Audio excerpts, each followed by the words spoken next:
Welcome to the Unstuck Career Podcast with your host, Ken Williams.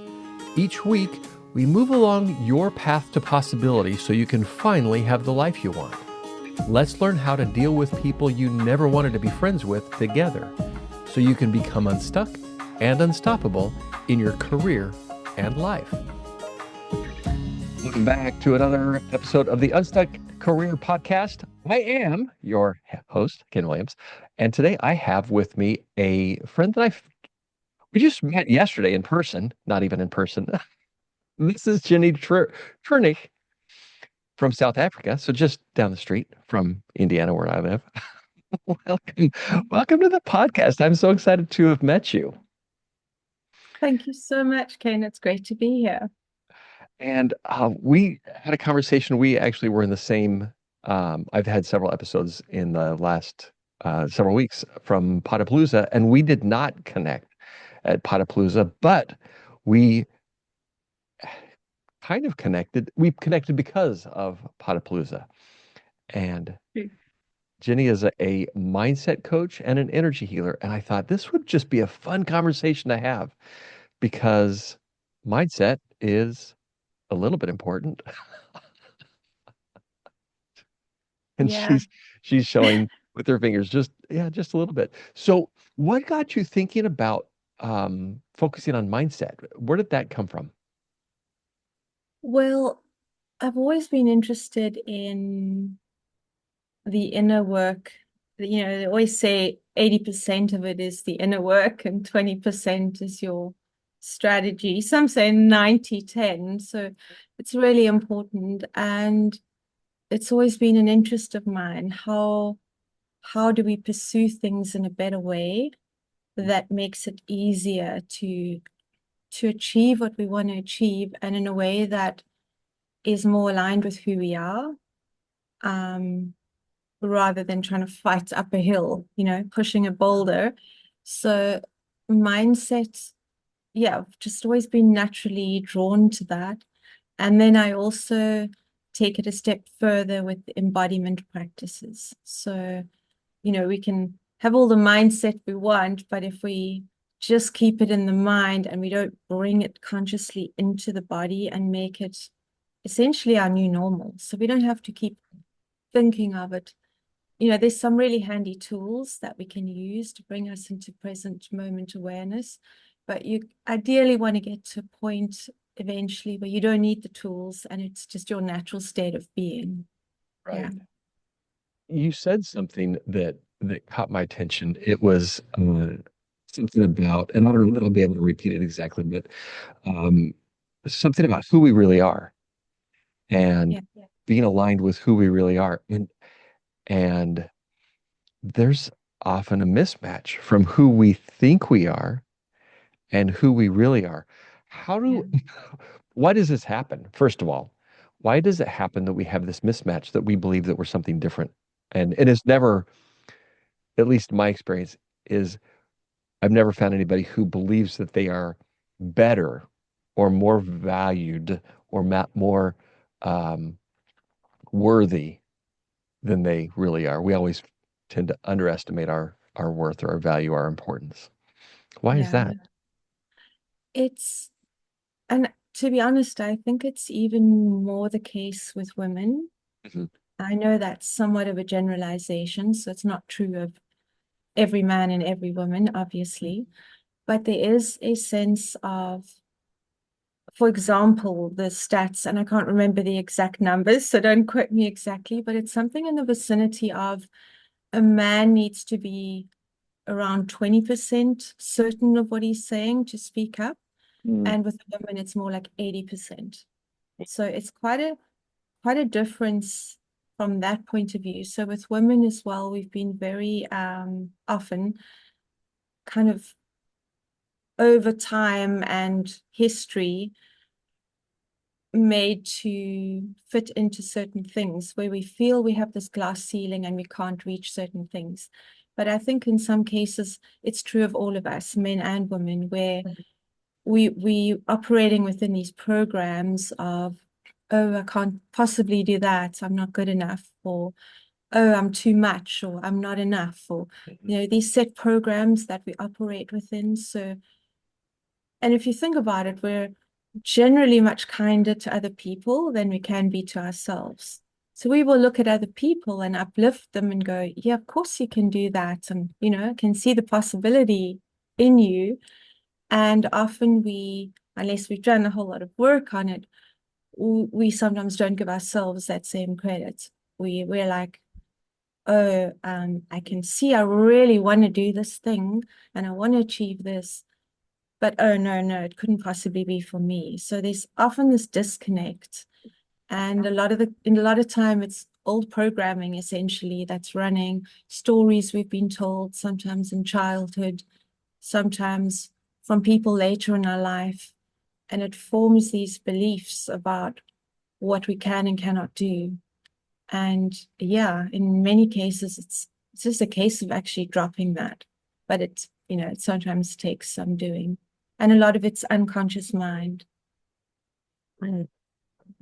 Things that have struck me recently is number one, the lessons that my parents, for example, taught me, the words that they said were not the same as the messages that I received, which was really interesting for me to understand. I was talking to my sister, same parents, we're not that different in age, but the lessons that I learned, for example, the lesson that I learned about money was that money is hard to get. And I asked my sister, is money easy or hard? She said, it's easy. So the lesson, the same parenting, and it was not the words. It was the messaging that I, with my makeup, absorbed was that it's hard to find success. It's hard to be um, all these different things, and it is not what my mom or my dad taught me. The other thing is as we're recording this in the United States, we just I don't want to say celebrated because it's not a celebration, but we just changed our clocks for daylight savings time. And we did, I guess it's daylight saving, not savings. But in South Africa, you don't have daylight saving time. And I realized this is just something that somebody made up. Somebody decided, oh, we should have um, daylight hours in the evening instead of in the morning. So let's make it so that we're just going to shift everything, not necessarily paying attention to where the sun is in the sky.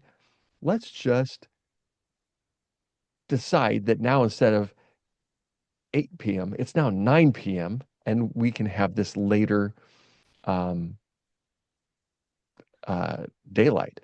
And it got me thinking, how many other things in our lives do Exactly. we believe just because, and we just accept them as fact? It's just community buy-in.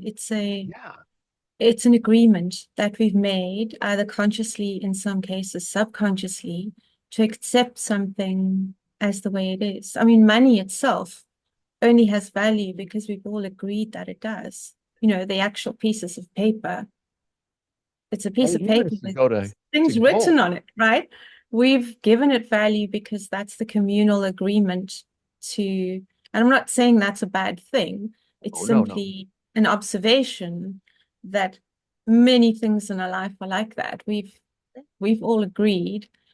So it makes you wonder how much else is on an unconscious level where right, we've agreed to way more subtle things that aren't actually serving us, right. but it's just we kind of think it's the way it is. It's Yeah, maybe oh, not the way it is at all, but we've told ourselves that.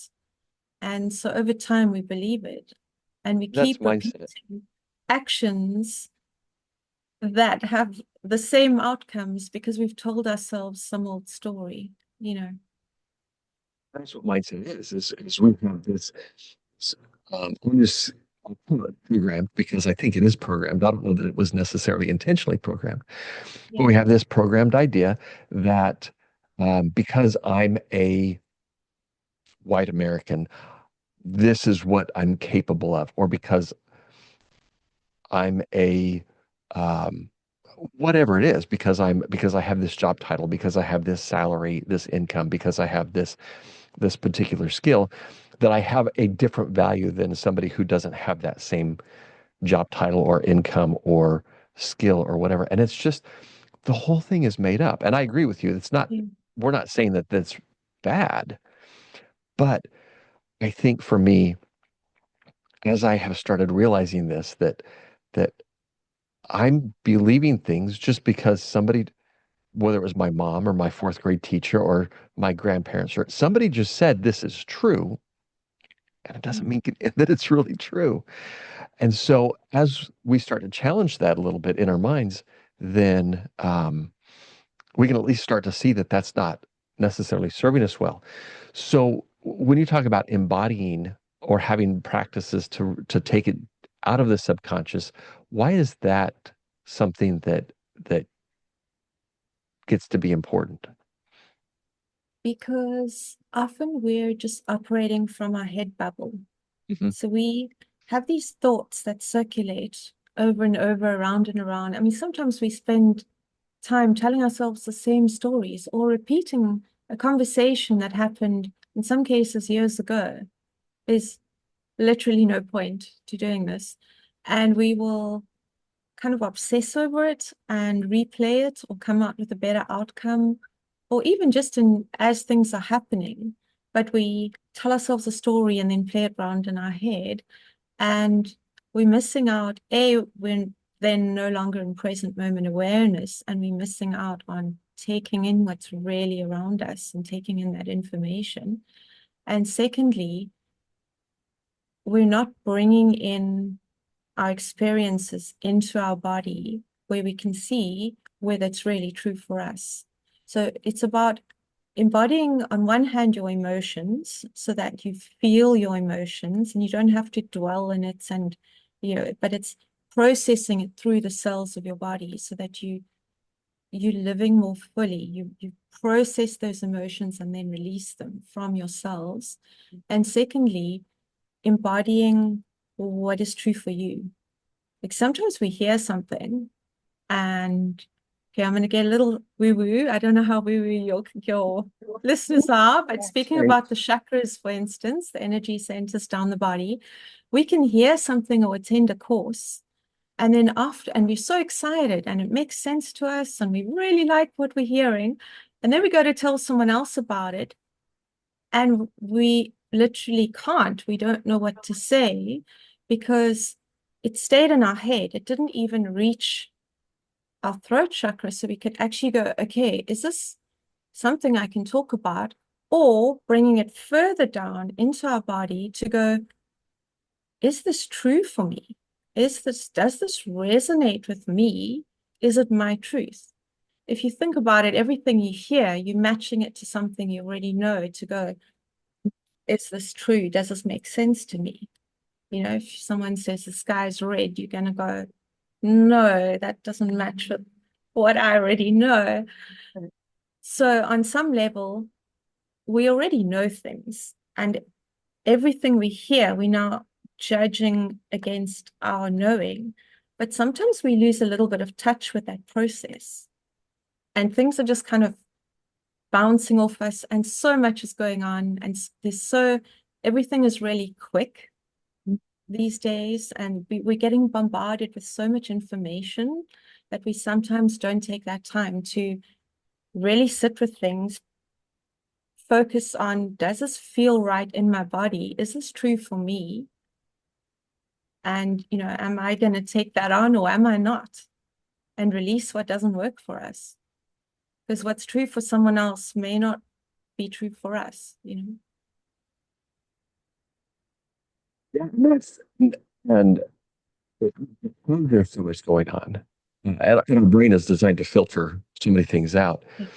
Um, One of the problems that I see is that we start to match up things that are, I'll put it in air quotes, true, but it's a fake true.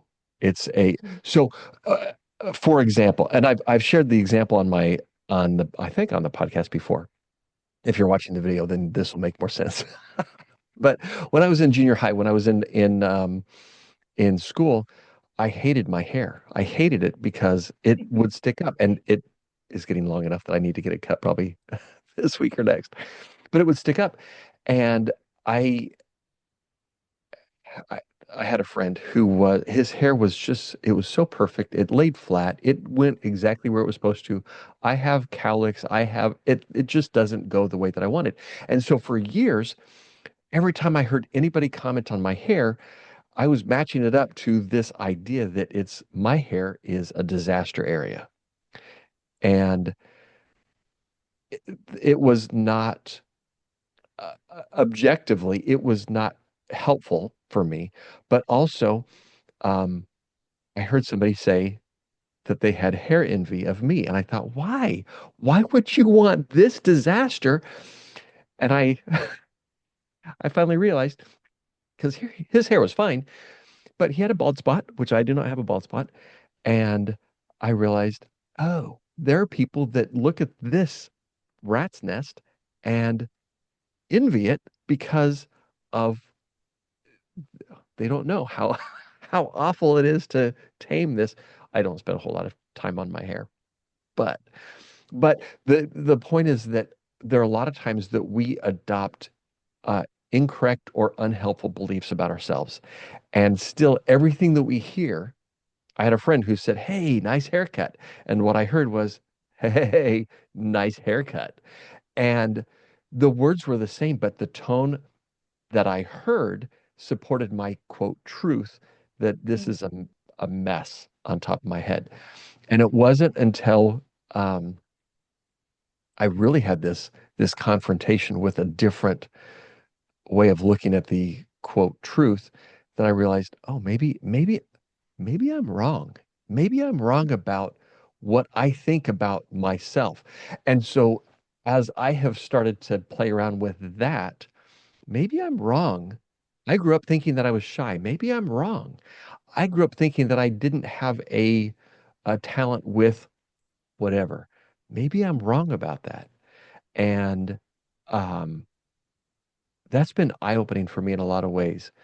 So as you work with people on mindset, how much of that do you see where people's beliefs A about lot. themselves are just Yeah. inconsistent with objective No, reality? a lot.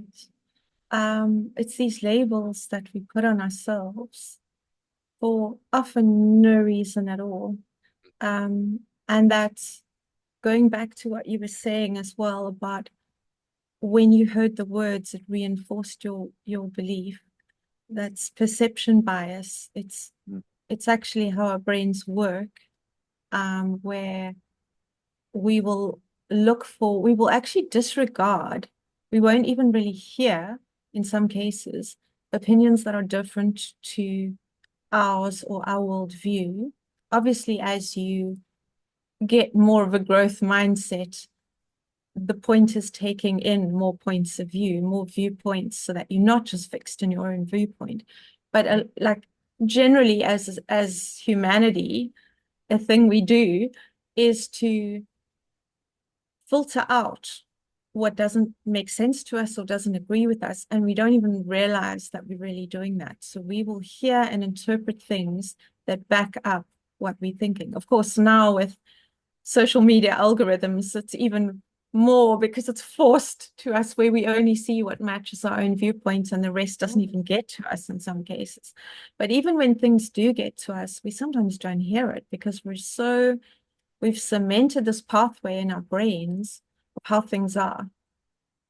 So yeah, I see that a lot. And it's a case of peeling back these layers and dropping these things that A, they're not true, and B, they're just not helpful and they don't work for us and they hold us back. So do you find that people are open to the idea that they're wrong about and wrong about worldviews? That might be interesting to discuss, but I think it's more powerful to realize where we're wrong about ourselves. Um, Yeah. I work with people to get unstuck, and the reason that they're stuck is that they're wrong about themselves in some regard. Yeah, I don't necessarily even like the word wrong because I think we're all constantly evolving. Mm. We're on a spiral in an expanding universe, constantly evolving, and everything that is, call it suboptimal or what we would label as mistakes or wrong, is simply learning. We learn from that, we move on. The key is getting to do that without lingering over that, getting the lesson from it so we can fall forward and do it better next time, but not lingering within this. So yeah, I wouldn't really for myself frame it as to someone as your worldview is wrong, because who am I to say their worldview is right or wrong? Their worldview might be perfectly right for them. It's more that there's also other viewpoints and there's other information which they may not be seeing. So it's simply broadening the scope to take in new information, look at it, and again go, is this true for me? Um, I just lost my train of thought. So ask the next question. I had an Okay. extra thing. Maybe it'll come back to me. I'm curious about how when that and I like the idea of not considering these traits as right or wrong, but maybe supportive and unsupportive, or Yeah. helpful, unhelpful. So if somebody has a trait that's not supportive for what they want to accomplish, let's just say um, one of the things that I think is all largely universal is that we feel that we're not worthy of um, good things, whether that's the promotion or the pay raise or whatever. What what is helpful in challenging some of those unsupportive beliefs? It's a combination of the coaching process where you're taking people through some really deep questions to uncover. You need to get below the surface and find out why someone believes what they do. In the case of, I'm not good enough, or I couldn't possibly get that. There's something that caused that. There's something that led to that pattern. So in some part of the process is coaching questions and asking the right thing to try and get to what's underneath and uncover that. And then the person has some aha, a transformation through that. And often they can just release that.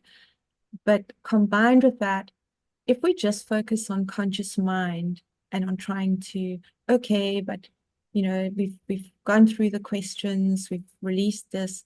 If the person doesn't release it also in the unconscious mind, they often will just revert back. So, and the vice versa as well.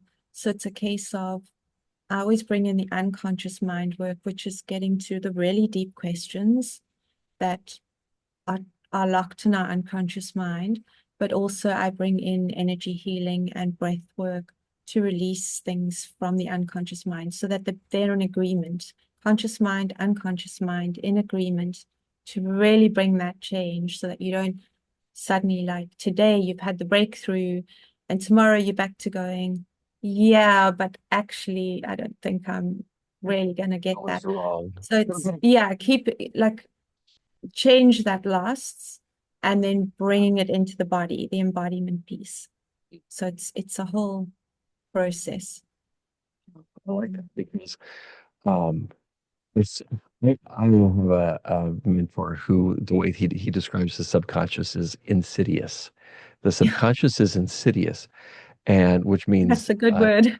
diabolically unhelpful. The purpose of the subconscious is to protect us, and the Yeah, easiest way to protect us is to not change anything, and keep that's us not very safe. helpful. Yeah, yeah. Yeah, and So so all growth is moving forward and getting out of your comfort zone essentially. And our bodies and brains, our brains specifically, are wired biologically to keep us safe, which means not changing, staying where you are so that nothing comes and eats you. So it's, that it's learning to release that and know, actually, I'm fine, I'm safe. I can step forward into what I really want to do. Right. And when you recognize that that fear is the word that I'm thinking is irrational, but it's not irrational. It's irrational. It's absolutely legitimate fear, but it's not danger. Yeah. It's discomfort, but it's not danger. And as soon as Mhm. consciously we recognize that the fear is not protecting us from danger, it's protecting us from discomfort, then I've found that it's easier to step into doing something that's really uncomfortable. And the other thing that has been shocking to me every single time that I've done this is, and I can't think of a better way to describe it than the fear is not nearly as deep as it appears from the outside. And so, an example is when I was in college, I decided to go skydiving. I did a tandem jump, and it was so exhilarating. And when you're 18 years old, you do make different decisions than you might at different ages. You're But speaking my language. I was a skydiver for 15 years. really, I love it. that's Yeah. incredible. So I went this one time and I did it partly because I could.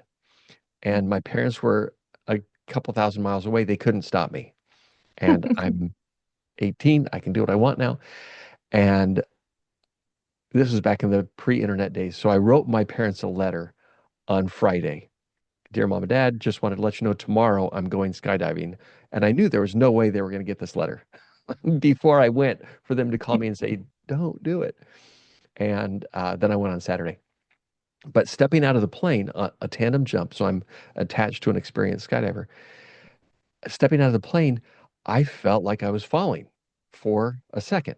And then after that, I was just there. I was just that fear. I didn't feel like I was falling for the entire several minutes that I was falling. Um, most of that was with a parachute deployed. But that's how every single fearful experience has been.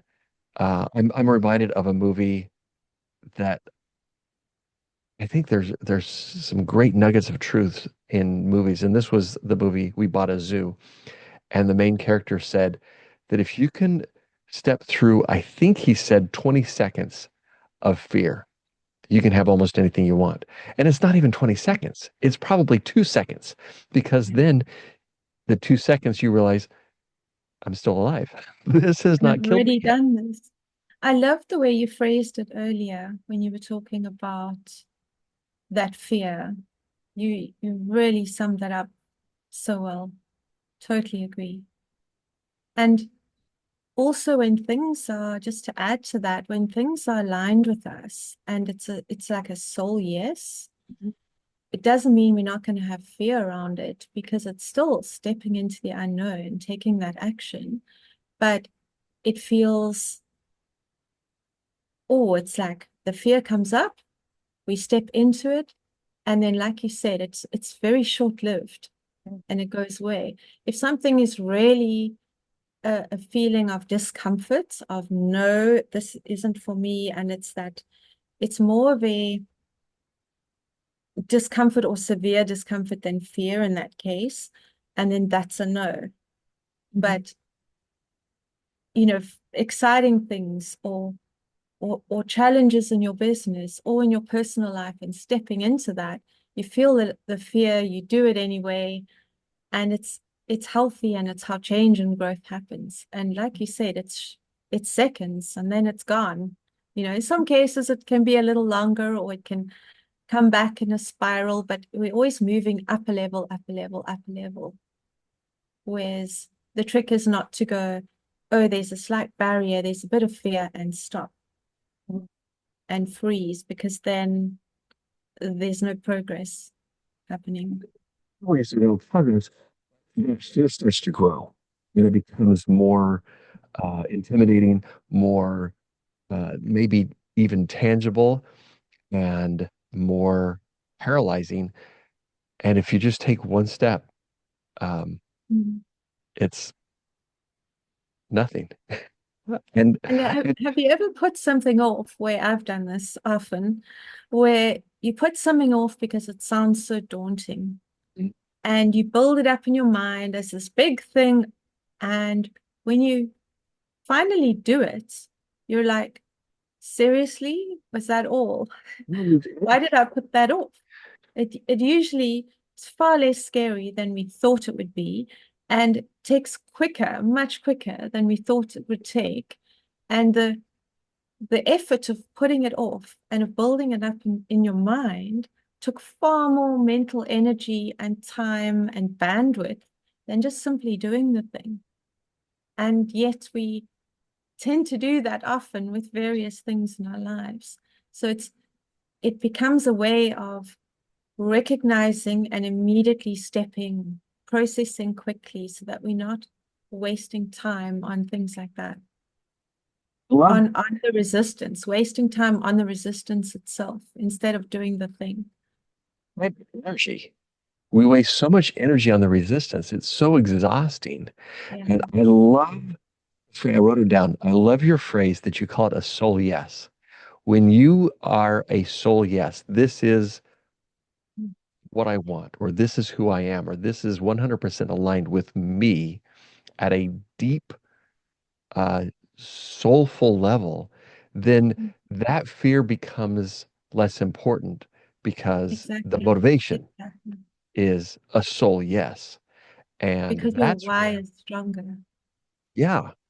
And I think a lot of times we're out searching for the soul yes. We're searching for the why. We're searching for the reason. And I don't think it comes that way. I think we uncover it. We Exactly. it I think sometimes it surprises us that Mm. I may have shared this story on the podcast. I don't remember, but changing the name of the podcast. We used to be the Bad Boss Podcast, and it wasn't really aligned with what we're talking about.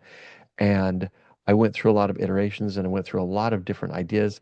And I knew I would recognize the right name. And I had all sorts of ideas, some of them thanks to my brother, not very helpful. But when I saw Unstuck Career, I thought that's it. Mm. And it just it resonated. So I think sometimes we're out looking for, and we have this idea of right versus wrong, or well, that's wrong, that's wrong, that's wrong. I have to find the right. And sometimes it's going through those, um, The wrong gets yeah, you the to the it's a reframing of the wrong in wrong. the quotes. It's not a Yeah, wrong. it's not a wrong. It's just a it's part of the process. Yeah, it's And a learning. And that coming back to the soul yes thing and people searching as humanity is transitioning essentially into, we're getting more aware, we're getting more awake. So many people are looking for their purpose, as if it's something out there that they right. need to like be told or find some, when it's simply within us. Like, find what do you really love to do? What lights you up? What brings you joy? What do you do naturally that you already doing or that you really want to do? And then follow down that track. It's a process of, on one hand, discovery, but on another hand, it's always been there inside us. It's something we already know. We discount it because it's something that it doesn't seem like it's big enough or it's grandiose or important or whatever, but as I had a client that I was working with, and we discovered something that he was just naturally good at. And when we start doing those things on purpose, we are aligning with our purpose and and Absolutely. creating joy in ourselves Mm. because we're using our strengths, but we're creating value for other people. And it wasn't Exactly. obvious to him that he was doing that. And so that was a lot of fun just to watch that awareness. But yeah, I think that process is so unique. And maybe you'll do an episode at some point on how to find that in yourself, because I think it's so valuable, because that's what your if you worry already that you don't have value to contribute to the planet, A, you're wrong, and B, that process of discovering the value that you bring is so rewarding. It's rewarding for me as a coach, but it's so wonderful to see people have that insight that, wow, I really do have something that I can offer the planet. And like you said, sometimes people overcomplicate. We all have a human tendency to overcomplicate things, or we think if it's not complicated, it's not valuable, Right. when the opposite is true. And it's in those simple things of what brings you joy. I mean, maybe your purpose is what you do for a living. Maybe it's not. It doesn't have to be your job. It could be, or it could be the way you do your job, or it could be you're living your purpose in the way you do your job, in the way that you are a mother or a father or a friend or a son or a daughter, or how you approach life. What, again, what brings you joy is essentially Yeah, what it comes back to. And it can be as simple as that. that's true. But when you said sometimes we overcomplicate it, that's one of the rules that we were taught. Yeah. I don't know that we were taught. It's one of the rules that we absorbed, Mm, many of us, maybe most of us, that it has to be hard. yeah. If it's not hard, if it's not a struggle, it's not valuable, which is why I think so many times we struggle to know what our natural gifts are, because, well, it's not something that I worked really hard at, but Mm. so I love that. If you had a piece of advice, somebody who is struggling with one of these um, unhelpful stories, what advice would you give? Something that they could do that would help them kind of put some cracks in the beliefs that are not productive. I think just a very simple mechanism. Again, it sounds too simple almost, but that's how it works, is to just sit quietly, take some deep breaths, and be in their own space. Connect with their own truth, because the wisdom is within us. And often we're looking out there, we're looking at all these things. We sometimes take other people's opinions over our own, or we're looking for a guru. The time for gurus is past. We are all our own gurus. And we have that knowledge inside us. We have the wisdom inside us.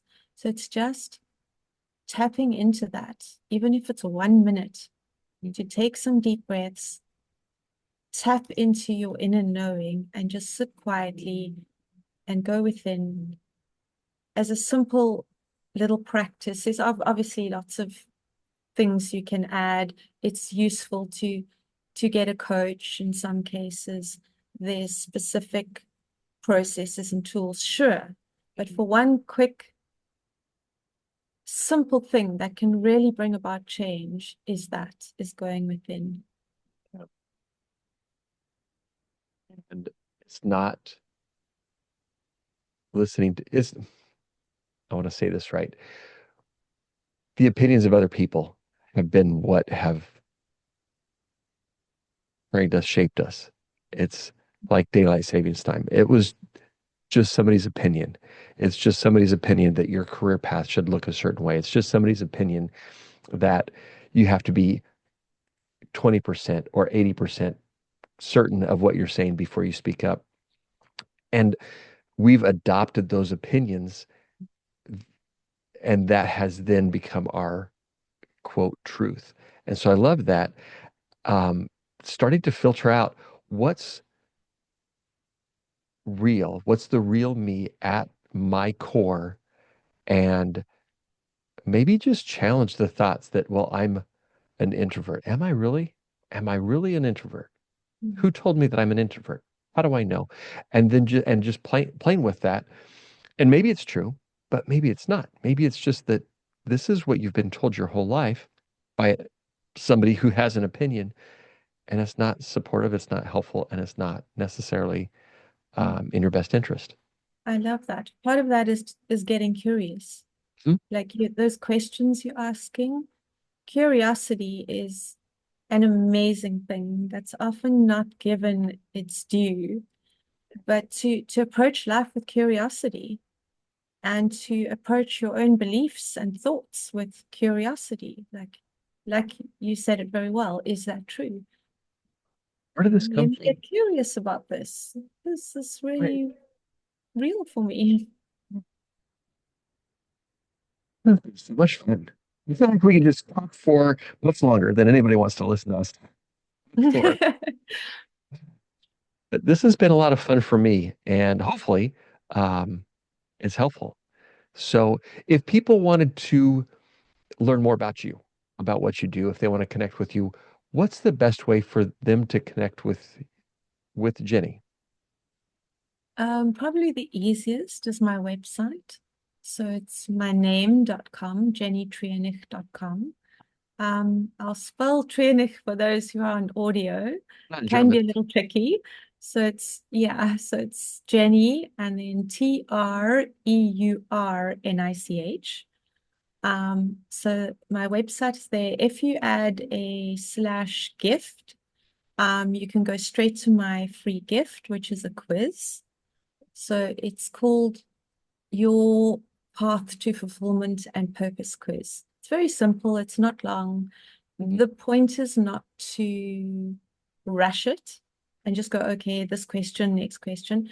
But again, to sit in curiosity with each question and go, where am I really in this process? The point of the quiz is to uncover different areas of life of where are you in touch with your joy and where are you not that much in touch with your joy that you need to kind of focus on a little more.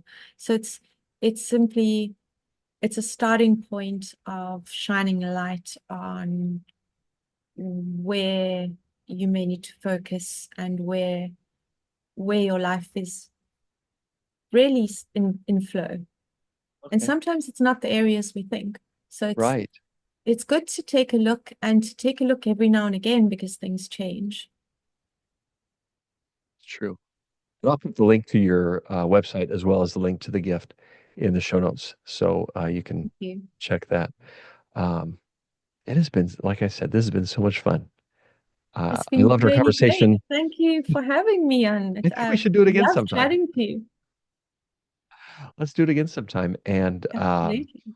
talk more mindset. And because it is so, it drives so much of our lives Yeah. that we think that we, the conscious mind, are in control. But the subconscious is in the driver's seat so much of the time, and we don't even notice it because the subconscious does not want us to notice that it's in control because then we might make things uncomfortable for it. We might be a threat to Might want to its. change something. Step out, do something new. That's right. So I love digging into mindset, subconscious programming, stuff like that. Fascinating, fascinating. So thanks so much. And thank you for listening. We will be back next week. Talk to you then. Get back to the work you love, where you face less stress, gain more happiness, and live into your purpose. Let me help you become unstuck and unstoppable so you can finally have the life you want. Head over to my website to connect with me at kenwilliamscoaching.com.